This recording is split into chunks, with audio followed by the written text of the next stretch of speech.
এটা একটা জনচাহিদা আছে এবং জুলাই জাতীয় সনদেও একটা সুপারিশ গৃহীত আছে যে র্যাবের বিষয়ে কিছু সিদ্ধান্ত নিতে হবে, র্যাব বিলুপ্ত করার বিষয়ে, র্যাবের নাম পরিবর্তন করার বিষয়ে। কিন্তু ওগুলো সব রাজনৈতিক সমঝোতা, কিন্তু বাস্তবতার নিরিখে আমাদেরকে সিদ্ধান্ত নিতে হবে।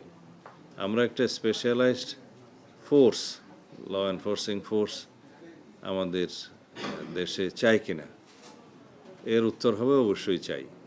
তখন আমরা সেটা কী আদলে রাখবো, তাদের জুরিসডিকশন কী হবে এবং তাদের অ্যাকাউন্টেবিলিটি কী হবে, তাদেরকে কিভাবে আমরা ট্রান্সপারেন্ট রাখতে পারি এবং সর্বোচ্চ সেবা গ্রহণ করতে পারি, এগুলো পরীক্ষা নিরীক্ষা করে আমরা এই বিষয়ে সিদ্ধান্ত নেব।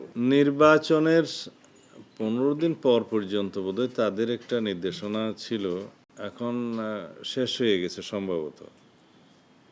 কিন্তু সরকারের যে আগের নির্দেশনা অনুসারে পরবর্তী নির্দেশ না দেওয়া পর্যন্ত সশস্ত্র বাহিনী যেভাবে মাঠে ছিল উইথ ম্যাজিস্ট্রিয়াল পাওয়ার সেভাবেই আছে।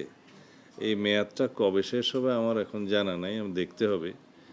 তা আমরা এটা সরকারের উচ্চ পর্যায়ে আলোচনা করে আমাদেরকে নির্ধারণ করতে হবে যে সশস্ত্র বাহিনী আর কতদিন মাঠে থাকবে।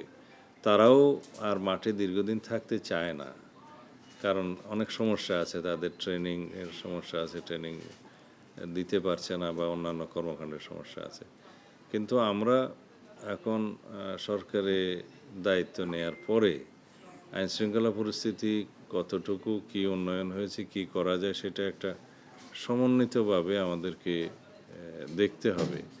এখন এই মুহূর্তে আমি বলতে পারছি না তাদেরকে কবে উইথড্র করা হবে, তবে অবশ্যই সেনাবাহিনীকে মাঠ পর্যায় থেকে একসময় উইথড্র করা প্রয়োজন, করতে হবে।